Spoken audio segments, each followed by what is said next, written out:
She kept a single photograph hidden in her toolbox, faded and creased, showing her standing next to Enzo Ferrari himself in 1987. No one in this small-town garage had ever seen it. No one knew that the quiet mechanic fixing their Honda Civics had once been Ferrari's chief engineer. Welcome to Human Stories. From which city in the world are you watching this video today? If you enjoy stories of hidden genius and unexpected moments of recognition, consider subscribing to join our community. Morning light broke across Riverside's Main Street as Chen's auto repair opened with its familiar creak. Margaret Chen, 62 years old, entered her small garage at exactly 6 a.m., the same time she'd arrived every morning for the past 15 years. The streets were still quiet, just the distant hum of the bakery's delivery truck and the first birds announcing the day. She moved through the garage with practiced efficiency, her hands already reaching for tools before her mind consciously registered the need. Those hands told stories no one bothered to read.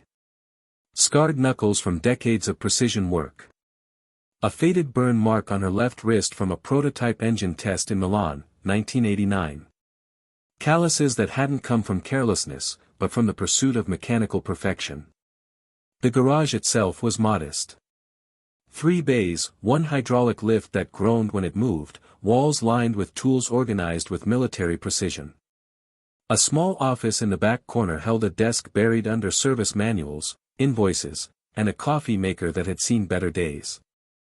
Above the desk, a calendar from the local hardware store showed the wrong month, still stuck on April though it was now deep into June.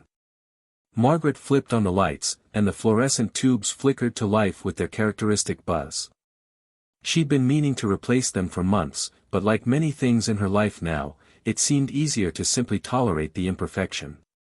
She walked to the back wall where her personal toolbox sat, a large red snap-on unit that she'd bought used 20 years ago when she first arrived in Riverside. The photograph was there, tucked beneath the bottom drawer's liner. She didn't look at it every day, sometimes weeks would pass without her thinking about it.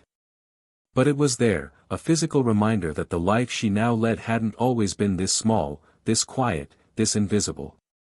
In the photograph, a younger Margaret stood in Ferrari's Maranello factory, her dark hair shorter then, pulled back in the same practical style she still wore.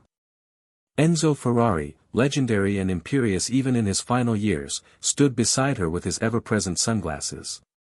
Behind them, barely visible in the background, was the F1/87, the car she'd helped design, the car that would go on to win races across Europe.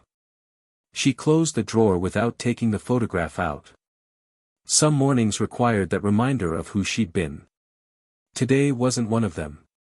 Today was just another day of oil changes, brake jobs, and the occasional customer who looked at her with barely disguised skepticism.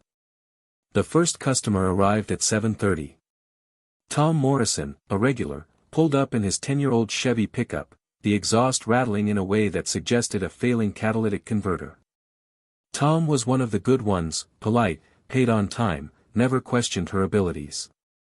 He'd been bringing his vehicles to her since she opened, back when the garage had been nothing but an abandoned gas station she'd bought for almost nothing. "Morning, Margaret," Tom called as he climbed out of the truck. "She's making that noise again." Margaret wiped her hands on her work pants and approached the truck. "The same noise, or a different one? Your truck's got a whole symphony going these days."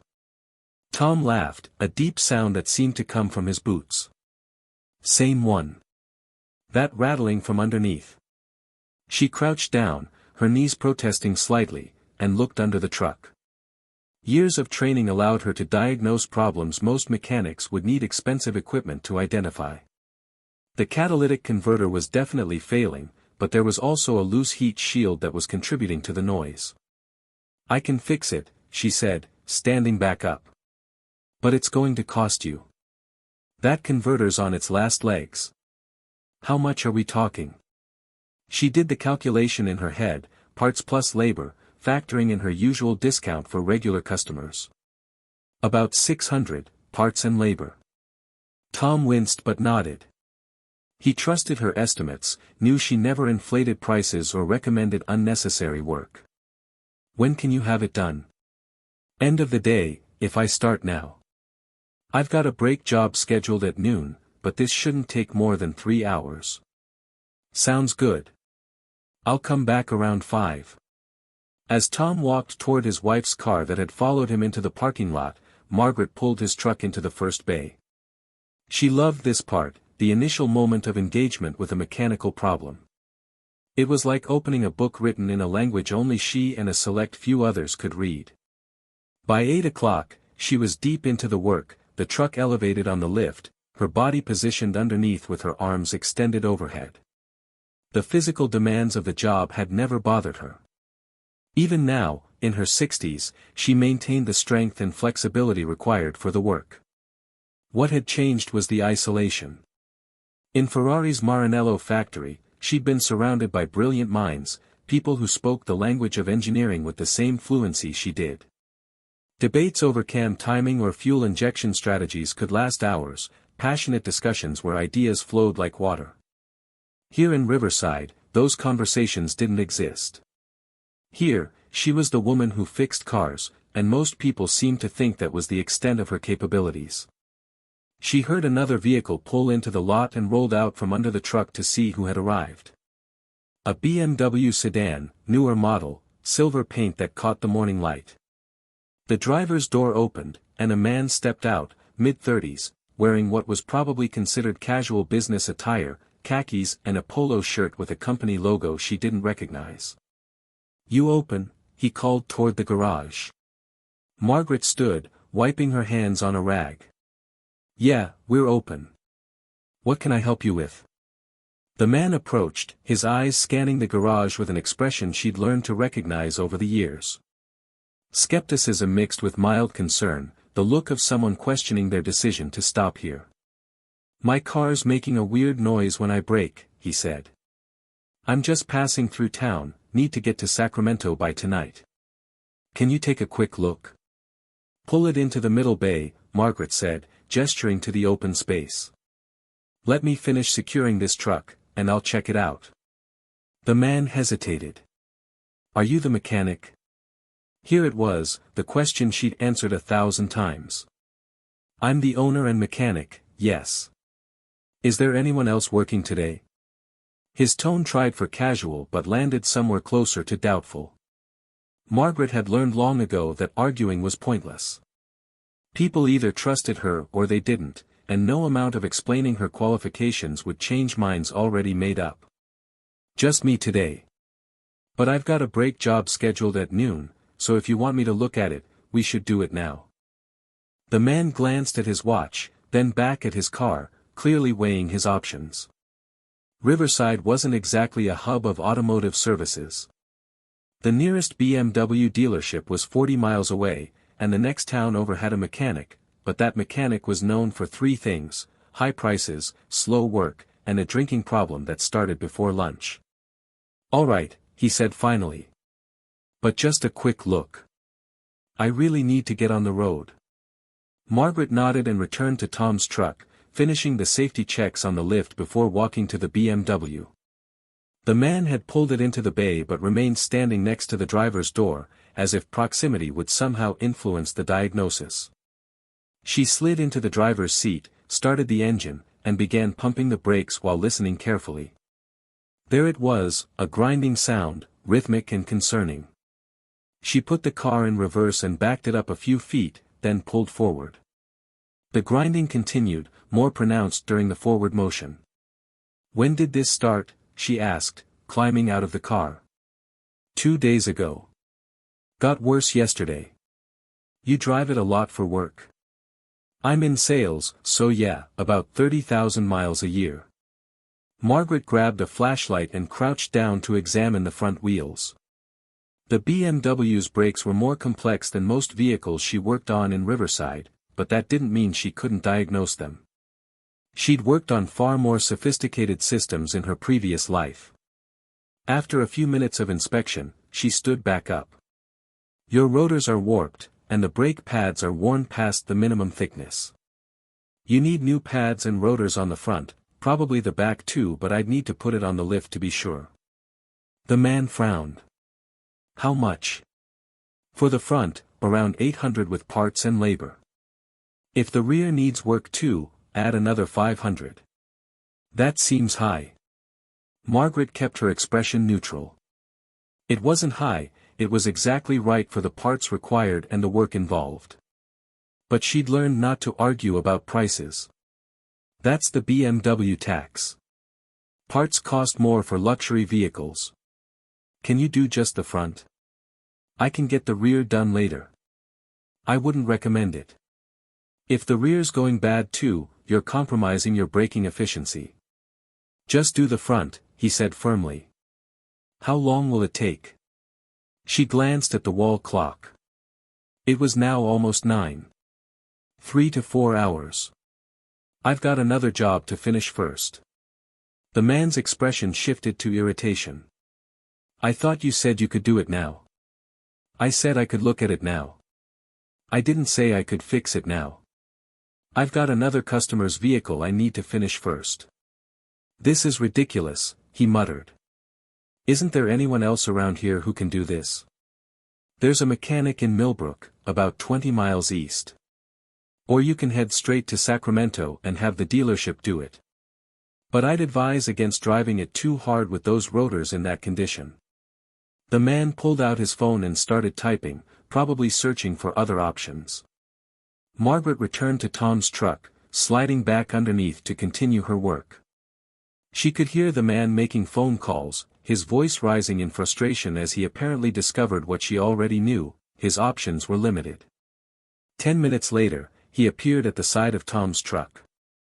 All right, fine. Do the work. But I need it done as fast as possible. End of the day, Margaret said without emerging from under the truck. I'll call you when it's ready. She heard him walk away, muttering under his breath. Some customers were like that, treating every interaction as a negotiation, every price as an insult. She'd dealt with worse in Italy, where the pressure and expectations had been relentless. At least here, the worst she had to deal with was irritation and occasional condescension. By 11, she'd finished Tom's truck and moved the BMW onto the lift. The work was straightforward, mechanical repetition she could perform without conscious thought. Remove the wheels, compress the caliper, remove the old pads, check the rotors, install new components. Her hands moved with practiced efficiency, each motion economical and precise.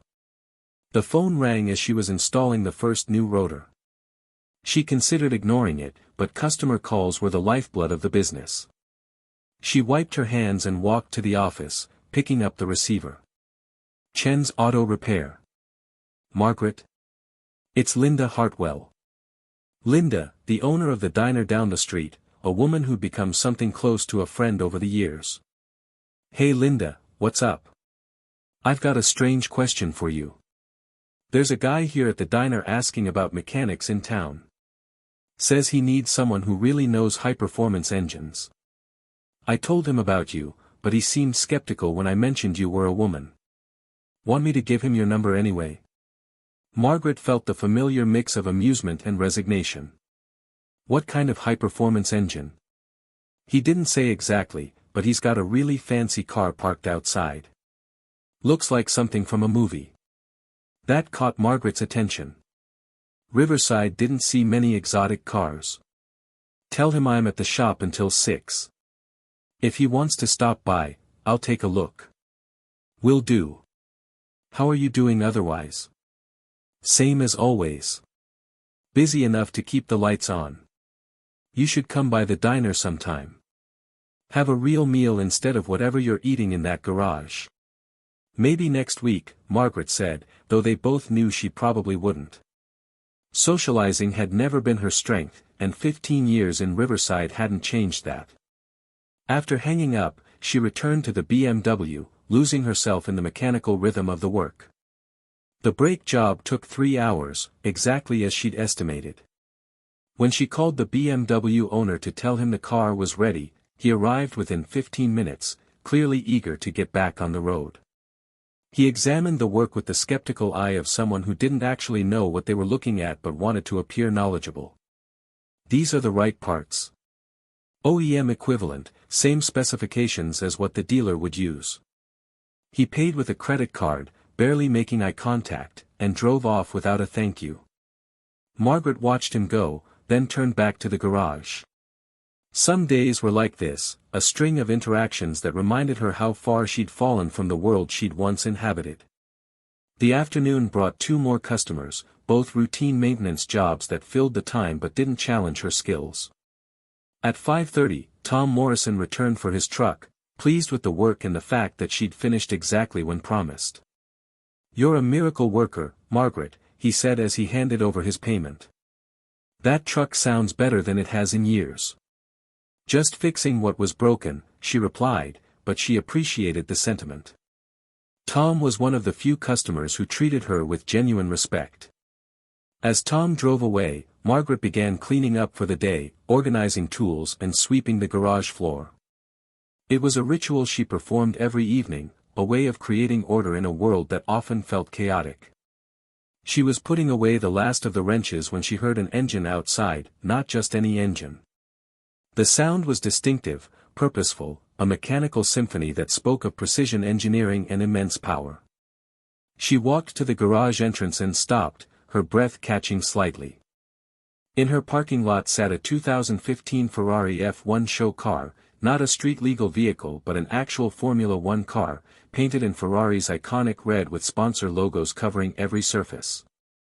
And slumped over the steering wheel was a man in a racing suit, his head in his hands. Margaret approached slowly, her heart rate elevated in a way it hadn't been in years. She recognized the car immediately, could probably name half the components under its bodywork from memory. But what was it doing here, in Riverside, California, outside her modest garage? "Excuse me," she called out. "Are you okay?" The man looked up, and she recognized him immediately. Giacomo Reyes, 3rd place in last season's championship, currently racing for one of the smaller F1 teams. His face was drawn with stress, eyes red-rimmed with either fatigue or frustration or both. "My transporter broke down 10 miles back," he said, his accent thick with Spanish inflections. "I need to get this car to Sacramento tonight for a demonstration event tomorrow. The team is sending another transporter, but it won't be here for hours." He gestured at the car. "And now this is overheating. The temperature gauge is going crazy." Margaret felt something shift inside her, a door opening that she'd thought was permanently sealed. "You drove an F1 car on public roads?" "Not far, just from where the transporter stopped." "But yes, desperate times." He climbed out of the car with the awkward movements required to exit an F1 cockpit. "The woman at the diner said there's a mechanic here who knows performance engines." "Is that you?" She could lie. Could tell him she wasn't qualified, send him on his way, maintain the safe, small life she'd built. But standing this close to an F1 car again, hearing that engine's distinctive note, smelling the carbon fiber and racing fuel, something in her refused to stay silent. "I can look at it," she said simply.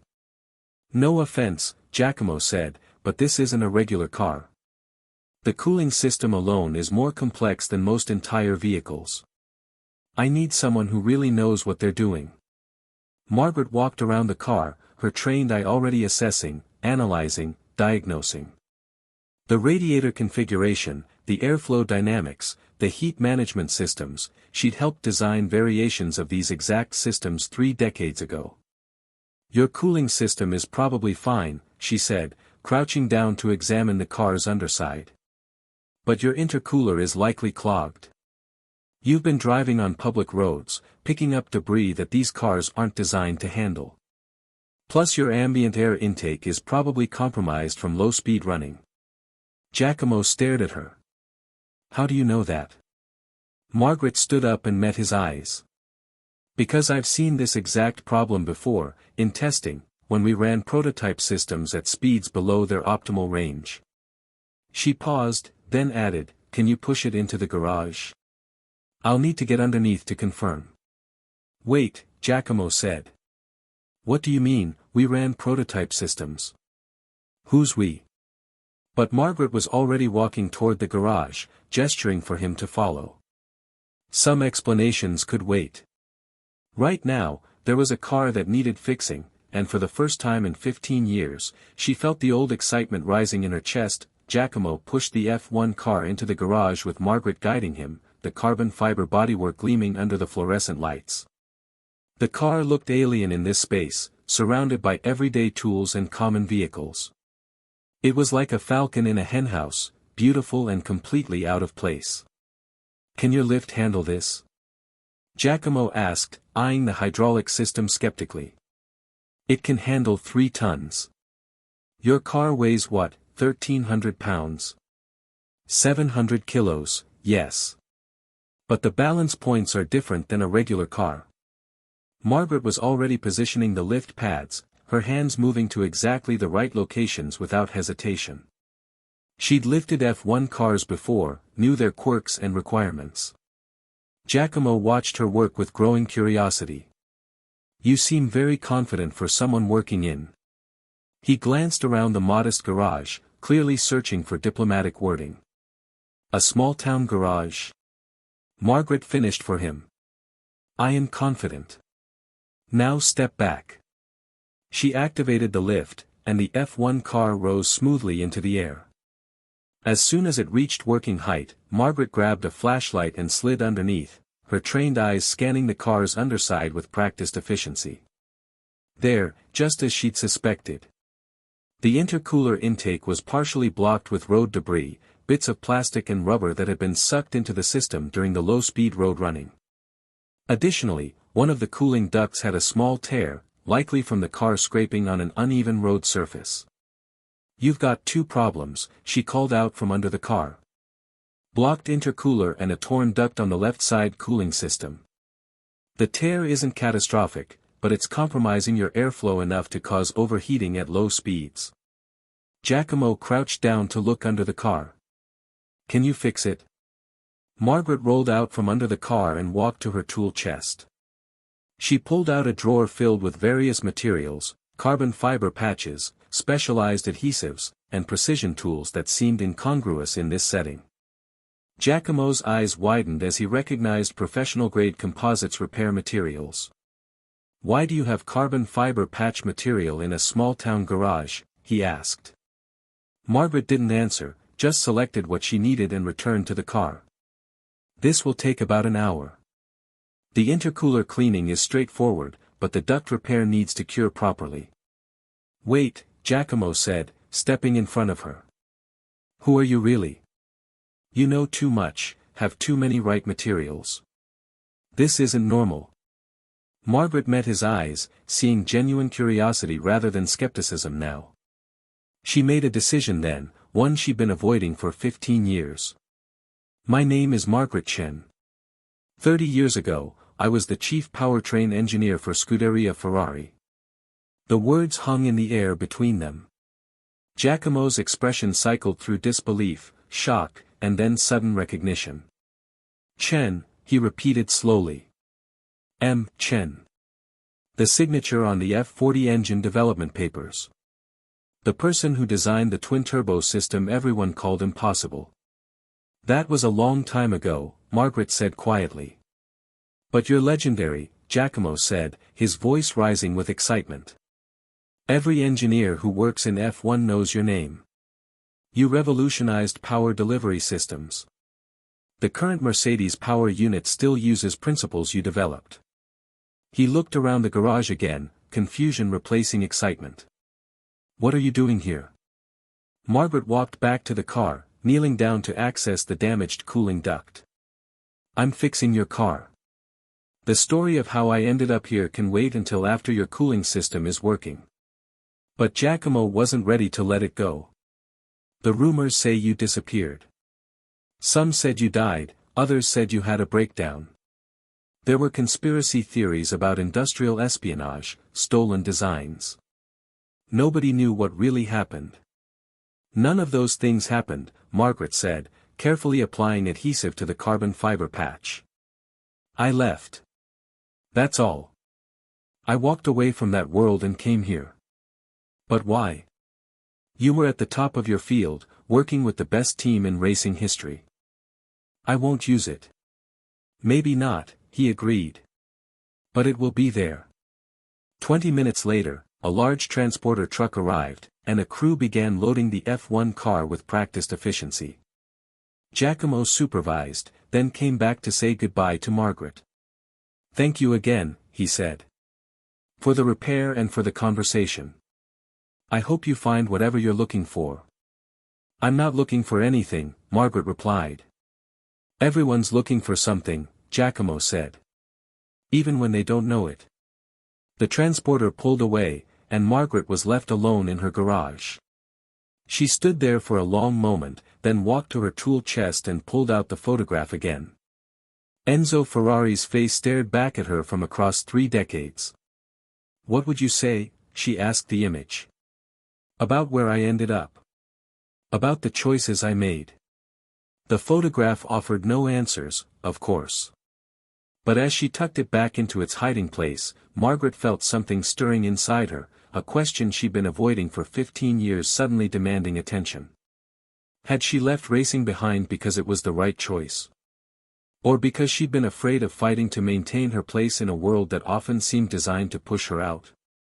She closed the garage at 7, later than usual. As she walked to her apartment above the garage, she couldn't stop thinking about Giacomo's invitation. A technology expo, teams and engineers, the world she'd once belonged to. She wouldn't go, of course. That part of her life was over. But that night, as she lay in bed, Margaret Chen dreamed of racing engines and wind tunnels, of carbon fiber and telemetry data, of a life where her hands had shaped machines that pushed the boundaries of what was possible. Margaret woke at 5 a.m., earlier than usual. She'd slept poorly, her dreams filled with memories she usually kept carefully contained. The smell of racing fuel, the sound of engines on dynamometer testing, the intense focus of solving problems that existed at the absolute edge of mechanical possibility. She made coffee in her small apartment kitchen, looking out the window at Main Street below. Riverside was still asleep, peaceful in the early morning light. This had been her sanctuary for 15 years, a place where no one expected anything from her except honest work and fair prices. But Giacomo's visit had cracked something open, and she found herself unable to seal it shut again. At 6, she opened the garage as usual. No customers were scheduled until 9, which gave her time to catch up on paperwork and ordering. But instead of heading to her desk, she found herself standing in front of her tool chest, the photograph of Enzo Ferrari calling to her. She pulled it out and really looked at it, perhaps for the first time in years. The woman in that photograph was confident, accomplished, certain of her place in the world. She'd earned that place through brilliance and determination, had proven herself in a field that tried repeatedly to exclude her. What had happened to that woman? Margaret knew the answer, of course. That woman had gotten tired of fighting. Tired of proving herself to every new team member, every new administrator, every new sponsor who couldn't believe a woman could understand engines better than their male counterparts. Tired of watching her ideas get credit to others, her breakthroughs minimized, her contributions footnoted while less talented men were celebrated. So she'd left. Walked away while she was still at the top, before the bitterness could completely consume her love for the work. But had walking away been strength or surrender? The question haunted her as she tried to focus on paperwork. At 8:30, her phone rang. Linda from the diner. "Margaret, you're not going to believe who just came in for breakfast." "Who?" "That race car driver from yesterday. He's telling everyone about this amazing mechanic who fixed his F1 car. Says you're some kind of legendary engineer." Linda's voice dropped to a conspiratorial whisper. "Is that true?" Margaret closed her eyes. Of course Giacomo had talked. The racing world had never been good at keeping secrets. "It's complicated, Linda." "Well, complicated or not, half the town is going to know by lunch. You might want to prepare for questions." After hanging up, Margaret sat at her desk, trying to process this new development. She'd maintained her privacy for 15 years, carefully avoiding any connections to her past. Now, in one morning, that privacy was dissolving. Her first customer arrived at 9, but instead of the routine oil change she'd scheduled, she found herself facing a barrage of questions about Formula One, Ferrari, and her mysterious past. Word had indeed spread quickly. By noon, she'd fielded calls from a local newspaper, a regional automotive magazine, and someone claiming to be from a racing documentary series. She declined all interviews, trying to maintain the boundaries she'd established. But the boundaries were crumbling, and she knew it. At 2 p.m., her phone rang again. This time, an unknown number. Chen's Auto Repair. Ms. Chen, my name is Thomas Berkshire. I'm the technical director for Apex Motorsports, one of the independent F1 teams. Giacomo Reyes gave me your number. Margaret's grip tightened on the phone. I'm not interested in interviews. This isn't about an interview. I want to offer you a consulting position. She almost laughed. You don't even know me. I know your work. I've studied every paper you published, every patent you filed. And Giacomo told me you diagnosed and repaired his car's cooling system in under an hour, using materials you happen to have in a small-town garage. Berkshire paused. Ms. Chen, we're struggling with power unit efficiency issues that sound remarkably similar to problems you solved 30 years ago. I'd like to pay you to consult on our development. I left that world behind. So Giacomo mentioned. But he also said you still remember everything. The designs, the calculations, the solutions. Berkshire's voice took on an urgent tone. Look, I'm not asking you to move to Europe or join the team full-time. Just consultation, remote if you prefer. Review our data, suggest approaches. You could do it from your garage. Margaret walked to the window, looking out at Main Street. A peaceful town, simple problems, no pressure. Why would I want to do that? Because from what Giacomo described, fixing that car yesterday made you come alive in a way you haven't felt in years. Am I wrong? She wanted to say yes, he was wrong. Wanted to maintain the fiction that she was content with her quiet life. But the truth was harder to deny. What kind of problems are you having? She heard the smile in Berkshire's voice, knowing he'd hooked her interest. Thermal management at high-altitude circuits. Our power unit loses efficiency at tracks like Mexico City and Spielberg. The competition has solved it, but we're missing something fundamental. Margaret's engineering mind engaged automatically, running through possible causes. Air density variations, cooling efficiency curves, combustion chamber optimization. You've tried adjusting your intercooler configurations? Multiple iterations. Nothing's worked. What about your air-fuel mixture ratios at different altitudes? We adjust based on atmospheric pressure readings. But are you accounting for humidity variations in your calculations? High altitude doesn't just mean thin air, it means different moisture content that affects combustion efficiency. There was a pause. We're using standard atmospheric models, which assume average humidity. But humidity at altitude varies significantly based on geographic location and weather patterns. Mexico City has different atmospheric moisture than Spielberg, even at similar altitudes. She realized she was gesturing as she spoke, her body remembering the passion of technical discussion. You need dynamic humidity sensors feeding real-time data to your engine management system, adjusting the mixture continuously. My God, Berkshire said quietly. That could be it. We've been treating altitude as a single variable when it's actually multiple interconnected factors. Margaret felt something unfamiliar, the satisfaction of solving a complex problem, of sharing knowledge that mattered. She'd missed this, missed being part of engineering at this level. Ms. Chen, I'm prepared to offer you $50,000 for a 3-month consulting contract. Review our data, provide insights, help us solve this problem. No publicity, no public role if you don't want it. Just your expertise. $50,000. More than she made in 6 months at the garage. But it wasn't about the money, not really. It was about the work, the challenge, the chance to be part of something that pushed boundaries again. I need to think about it, she said. Of course. I'll email you a formal proposal. Take your time, but please, consider it seriously. Talent like yours shouldn't be wasted. After he hung up, Margaret stood frozen, phone still in her hand. Wasted. Was that what she'd been doing for 15 years? Wasting her talent on oil changes and brake jobs while the cutting edge of engineering moved forward without her. She looked at the VIP pass lying on her desk, the one Giacomo had mentioned. Sacramento Convention Center, Racing Technology Expo, starting at noon. It was already 2:30. If she left now, she could be there by 3:30. Just to look, she told herself. Just to see what the current state of the technology was. Before she could second-guess herself, she was locking up the garage and walking to her truck. The drive to Sacramento took exactly an hour, her mind racing faster than the engine. What was she doing? She'd built a life here, safe and predictable. Going to this expo meant stepping back into a world that had both elevated and exhausted her.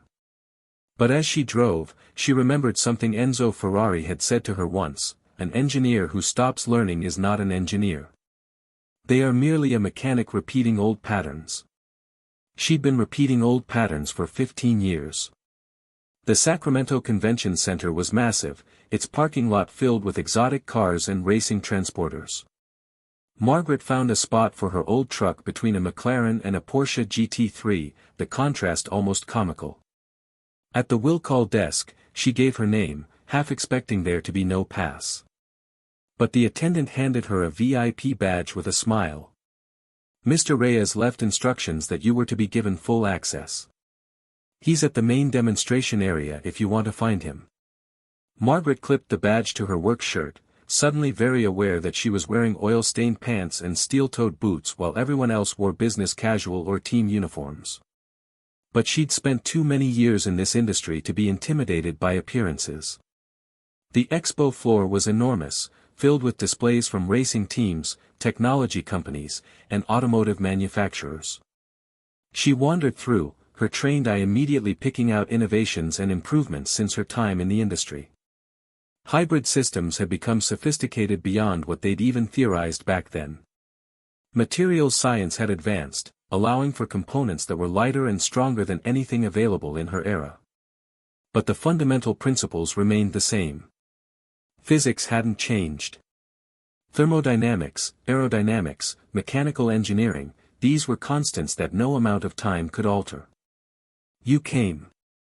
She turned to find Giacomo standing behind her, still in his racing suit, a genuine smile on his face.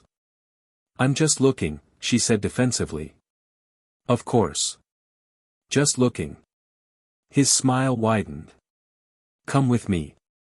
There's someone I want you to meet. Before she could protest, he was leading her through the crowd toward a large display area. Several F1 cars were on display, surrounded by engineers and fans.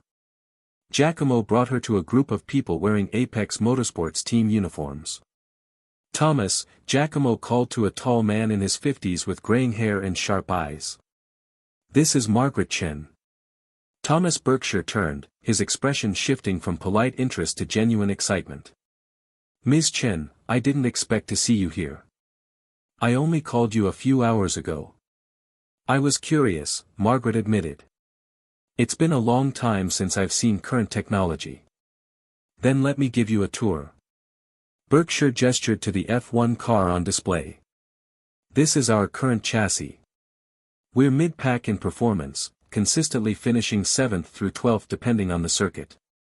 Margaret approached the car, her hands instinctively reaching out before she caught herself.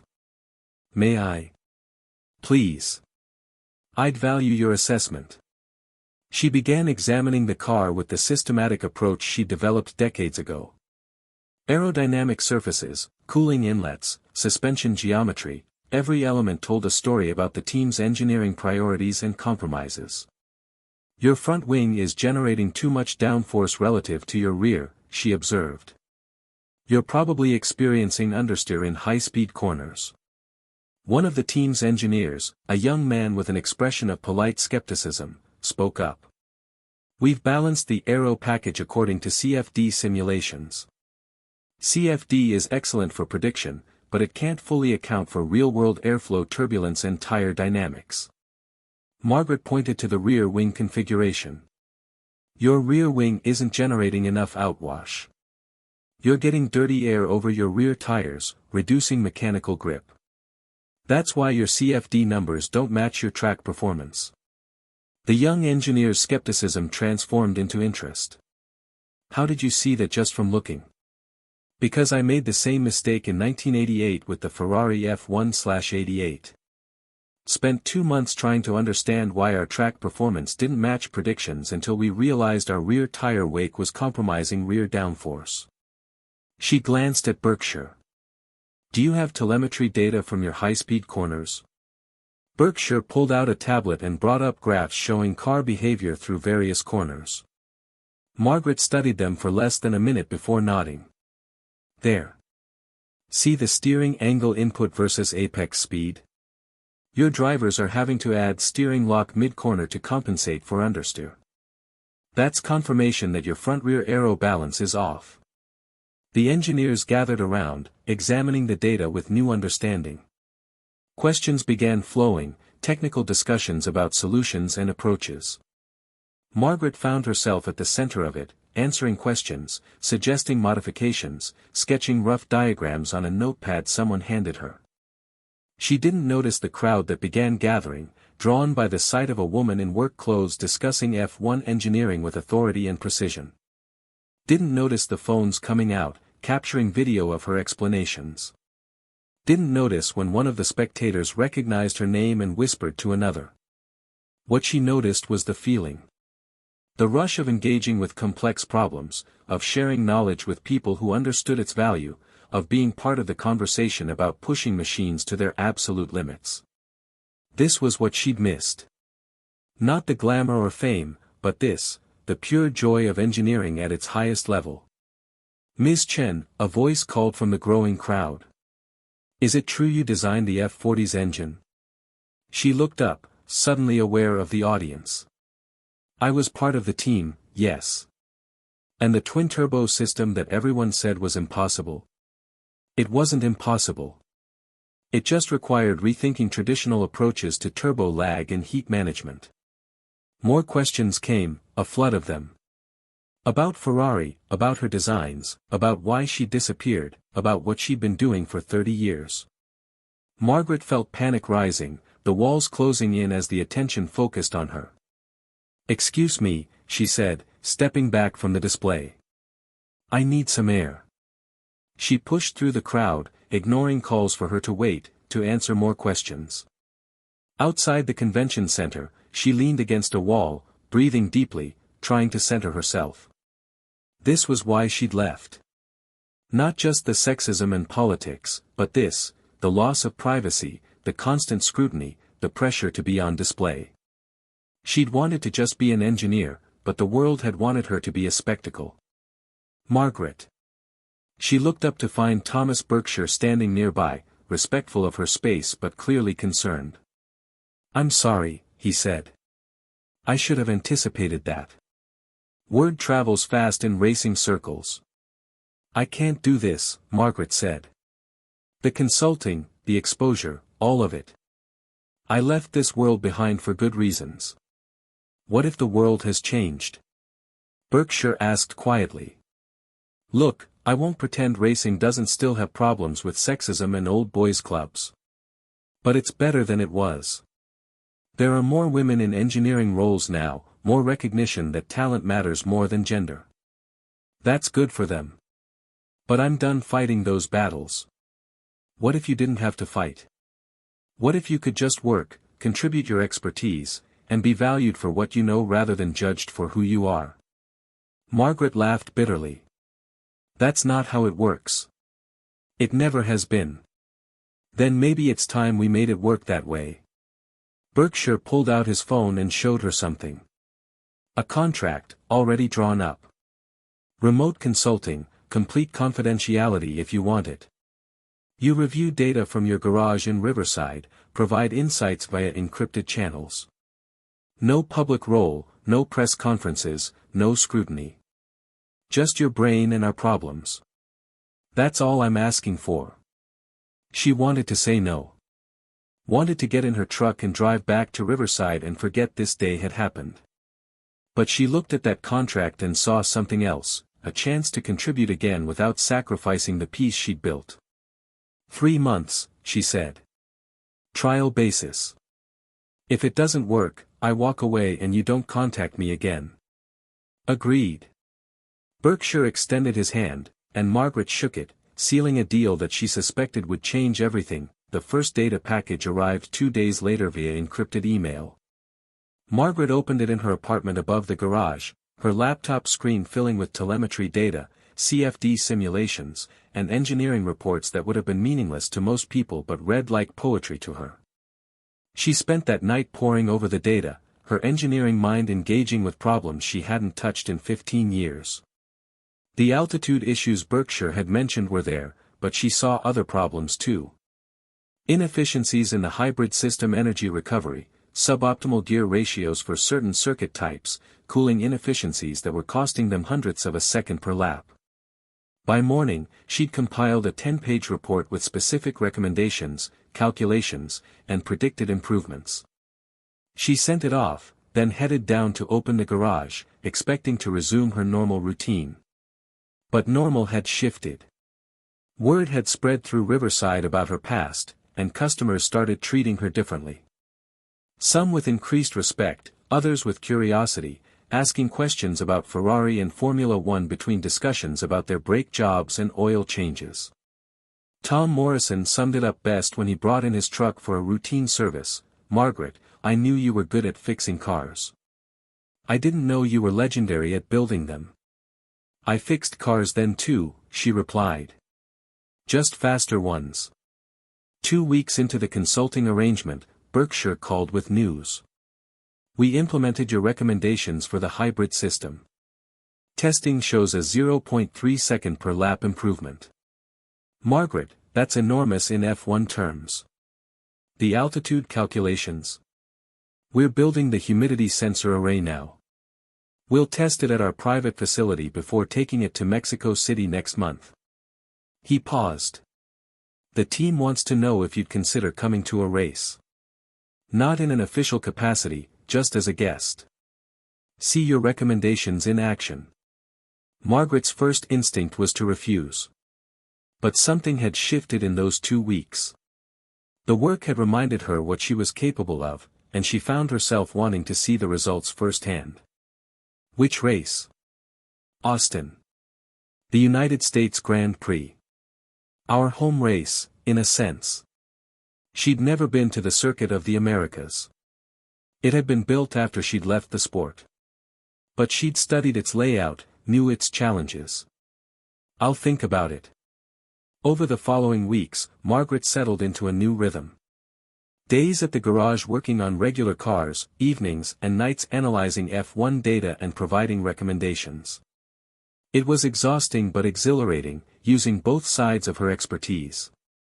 The Apex Motorsports team implemented more of her suggestions, each one yielding measurable improvements.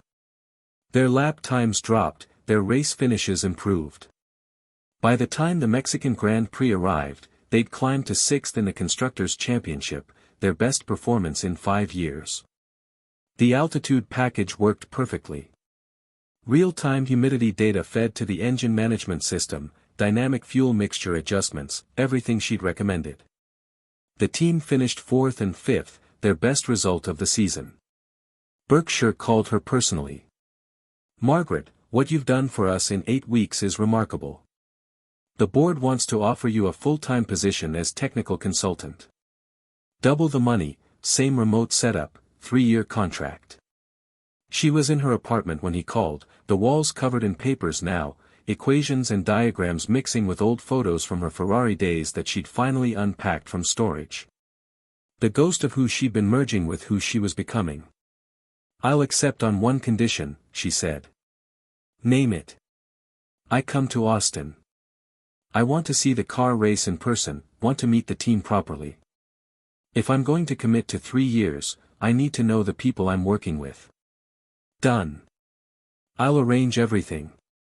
3 weeks later, Margaret stood in the Apex Motorsports garage at the Circuit of the Americas, wearing a team credential and surrounded by the controlled chaos of race day preparation.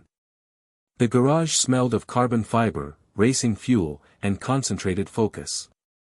She'd forgotten how much she'd missed this environment.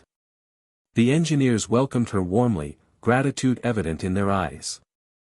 These were people who understood what her contributions meant, who valued knowledge over gender. The young engineer who'd been skeptical at the expo approached her with a genuine smile. "Ms. Chen, I wanted to apologize for my initial reaction at Sacramento. And to thank you. Your insights have taught me more than 2 years of engineering school. Call me Margaret. And keep asking questions. Good engineers never stop learning." Giacomo found her before the race, pulling her aside with excitement in his eyes. "You're really here. I wasn't sure you'd come." "Neither was I," she admitted. "But I'm glad I did. Because of the engineering work. Because of everything. This was always where I belonged. I just needed to find a way back on my own terms." The race itself was spectacular. Margaret watched from the garage, seeing her recommendations translate into real-world performance. The cars handled better, managed power more efficiently, fought for positions with machinery that finally matched the driver's talents. They finished 3rd and 6th, and the garage erupted in celebration. Thomas Berkshire found Margaret in the crowd, pulling her into a hug that surprised them both. "This is your doing," he said. "All of it." "It's a team effort," she replied. "I just provided knowledge. Your people implemented it brilliantly." Later, at the team dinner, someone proposed a toast to Margaret Chen, the legendary engineer who'd come out of retirement to save their season. She stood awkwardly as the room applauded, uncomfortable with the attention but grateful for the recognition. "I didn't come out of retirement to save anything," she said once the noise died down. "I came back because someone reminded me that having knowledge and hiding it is a form of waste. Engineering isn't about glory or fame. It's about solving problems and sharing solutions. That's what I've always done, whether in Maranello or Riverside or here." The applause that followed was different, deeper. Understanding rather than celebration.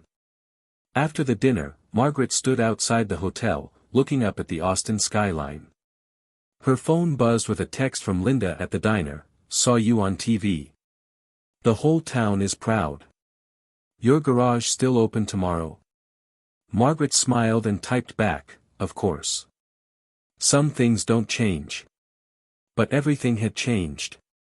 She'd found a way to be both people, the legendary engineer and the small-town mechanic. The garage in Riverside would continue, serving her community with honest work. But now she'd also reclaimed her place in elite engineering, contributing to cutting-edge development without sacrificing the piece she'd built. 6 months later, Margaret stood in Ferrari's Maranello factory for the first time in 30 years. They'd invited her for the unveiling of a restored F40, the car whose engine she'd designed decades ago. The factory had changed, modern equipment replacing tools she'd once used, but the spirit remained the same, the relentless pursuit of automotive perfection. They'd set up the photograph, her with Enzo Ferrari in 1987, in a place of honor in the factory museum. Seeing it enlarged and displayed alongside other historical images felt surreal, as if her past had become artifact rather than memory. "Margaret Chen, we are honored to have you back." She turned to find Ferrari's current technical director, a man who would have been a child when she'd worked here. He extended his hand with genuine respect. "Thank you for the invitation. Being back here is complicated." "I imagine so. But we wanted you to know that your contributions haven't been forgotten. Every engineer who works here studies your designs. You're part of Ferrari's DNA." They walked through the factory together, Margaret recognizing some fundamental layouts despite all the modern updates. In the engine development section, she saw young engineers working on hybrid powertrains for road cars, their focused intensity reminding her of her younger self. One young woman looked up as they passed, her eyes widening with recognition. She stood, approaching nervously. "Ms. Chen. I'm Sofia Martelli." I'm writing my thesis on thermal management in high-performance engines. Your work on the F40's cooling system is my primary reference. Margaret saw herself in this young woman's earnest enthusiasm. What's your specific focus? Advanced materials for heat exchangers in electric vehicle applications. Your principles about surface area optimization and flow dynamics are directly applicable. They talked for 20 minutes, Margaret answering questions and offering suggestions while the technical director looked on with a satisfied smile. This, she realized, was perhaps the most important aspect of coming back, passing knowledge to the next generation. Before leaving Maranello, Margaret stood alone in the factory museum, looking at her photograph with Enzo Ferrari. The ghost of who she'd been stared back at her, young and certain and ambitious. I didn't waste it, she told the image quietly. I took a different path, but I didn't waste what you taught me. She pulled out her phone and took a picture of the display, then sent it to the group chat she now had with the Apex Motorsports engineering team. Within minutes, responses flooded in, congratulations, expressions of pride, jokes about her celebrity status. She smiled and put the phone away. Tomorrow she'd fly back to California, to Riverside and her garage. Tom Morrison had a transmission that needed rebuilding, Linda wanted her to finally come to dinner at the diner, and she had data from Apex's upcoming European races to analyze. Two worlds, one person. The legendary engineer who'd disappeared and the small-town mechanic who'd learned contentment. She was both now, and neither was more real than the other. As Margaret Chen left the Ferrari factory, she ran her hand along the wall one final time. This had been her beginning, the place where she'd learned to push boundaries and refuse limitations. Riverside had been her healing, the place where she'd learned that peace matters as much as achievement. Now she had both. Her hands, scarred and calloused and strong, had fixed hundreds of cars and designed legendary engines. They'd held tools in a quiet garage and solved problems at racing's highest level. They told a story of talent that couldn't be wasted, of knowledge that demanded to be shared, of a woman who'd found her way back to herself on her own terms. Those hands had touched legends, built legends, and become legendary themselves. And they weren't done yet. This is a fictional dramatization created for entertainment purposes. It does not depict real events or real people, with the exception of historical references to Enzo Ferrari and Ferrari racing history. Margaret Chen is a fictional character inspired by the pioneering women engineers who have contributed to automotive and racing history.